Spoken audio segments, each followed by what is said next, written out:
Salutations à tous et bienvenue dans ce nouveau numéro d'école virtuelle africaine. Pour ceux qui viennent d'arriver là, moi c'est Dassé Kanga David, enseignant d'informatique. Si vous trouvez intéressant derrière le contenu, c'est mieux de vous abonner au départ pour éviter de vous perdre, pour ne pas oublier à la fin. Et au cours de l'année, je vais vous entretenir en informatique dans la plateforme école virtuelle africaine. Donc aujourd'hui, nous sommes toujours en terminale et on va parler de toute autre notion. On va parler de la protection de l'environnement informatique ou de l'environnement numérique. Donc, jamais qu'on parle de la protection de l'environnement numérique, on parle de maintenance. Donc, en premier point, nous allons voir les définitions. En deuxième point, on va voir les causes des maintenances matérielles et logicielles. Et en troisième point, nous allons parler des mesures de protection du matériel et du logiciel. Donc, sans toutefois tarder, après la transition, on doit démarrer dans le vif du sujet en présentant déjà les définitions.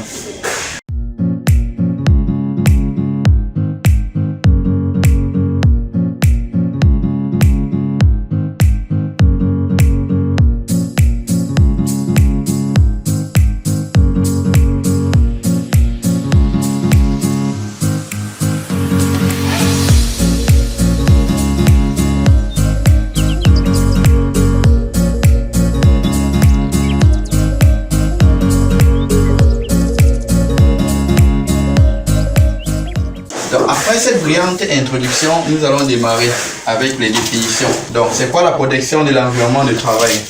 Donc, la protection d'un environnement de travail consiste à entretenir le matériel et le logiciel informatique dans le but d'augmenter sa durée de vie. Donc, on appelle ça encore, en d'autres termes, la maintenance. Donc, c'est un peu ça le but de la protection de l'environnement numérique ou de l'environnement de travail. Ça veut dire que lorsque je protège mon environnement de travail, je suis en train d'appliquer une technique de protection ou la maintenance. Donc, avant de continuer, avant de parler de comment protéger, on doit parler des causes. Qu'est-ce qui peut causer les dysfonctionnements matériels et logiciels? Donc, nous entrons dans le deuxième point, les causes du dysfonctionnement matériel et logiciel. Donc, prenons d'abord le matériel. On a dit au dernier cours, le matériel c'était toute la partie palpable de l'ordinateur. On savait que la partie qu'on peut toucher. Tandis que le logiciel était la partie non palpable. Ça veut dire quoi? Je peux toucher par exemple l'écran, je peux toucher l'unité centrale, mais je ne peux pas toucher un logiciel comme Microsoft Word par exemple. Donc voilà la différence qu'il y a entre les deux. Donc commençons d'abord par les causes du dysfonctionnement matériel. Jamais, puisque l'ordinateur fonctionne avec de l'énergie électrique, ça veut dire quoi? Soit une instabilité du courant électrique, soit une coupure brusque d'électricité peut engendrer une panne de l'ordinateur par exemple. Oui, donc voilà les deux éléments, je peux dire primordiaux, qui peuvent causer une panne du matériel. Donc ça veut dire quoi?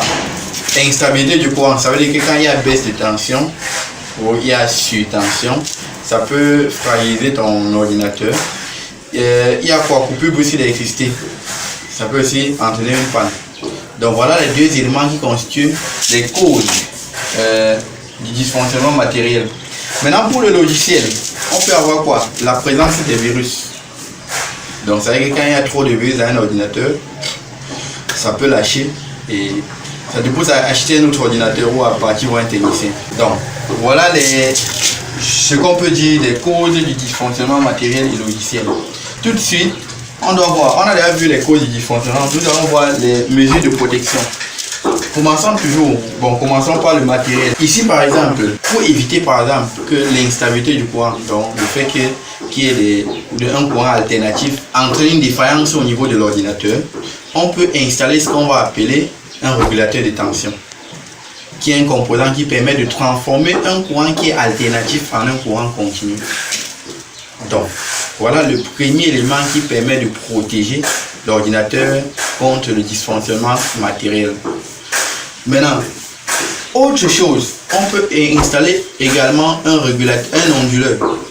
L'onduleur, son but est de faire quoi? Son but est d'emmagasiner assez d'énergie pour permettre à l'utilisateur, en cas de coupure brusque d'électricité, d'éteindre normalement son ordinateur, pour éviter que l'ordinateur ne s'éteigne seul. Donc, voilà les deux outils, je peux dire, essentiels. Ce n'est pas seulement ça. les deux outils essentiels qu'on peut utiliser pour protéger le matériel informatique. Maintenant, dans le cas du logiciel informatique, on peut par exemple installer un antivirus à jour. C'est bien de préciser à jour. Parce qu'un antivirus est un peu comme un policier. Un policier est là pour lutter contre les bandits. Et si le policier n'a pas par exemple bien mangé, le bandit peut l'échapper. Donc ça veut dire qu'on met le logiciel à jour pour augmenter encore ses performances. Donc, il y a aussi quoi? L'utilisation d'un pare-feu. Un pare-feu, c'est un dispositif qu'on installe dans un ordinateur dans le but de protéger l'ordinateur contre les attaques extérieures lorsque cet ordinateur est connecté à Internet. C'est ça qu'on appelle le pare-feu. Donc, voilà en gros ce qu'on pouvait dire de la protection de l'environnement de travail. J'espère que cette petite vidéo vous a vraiment intéressé.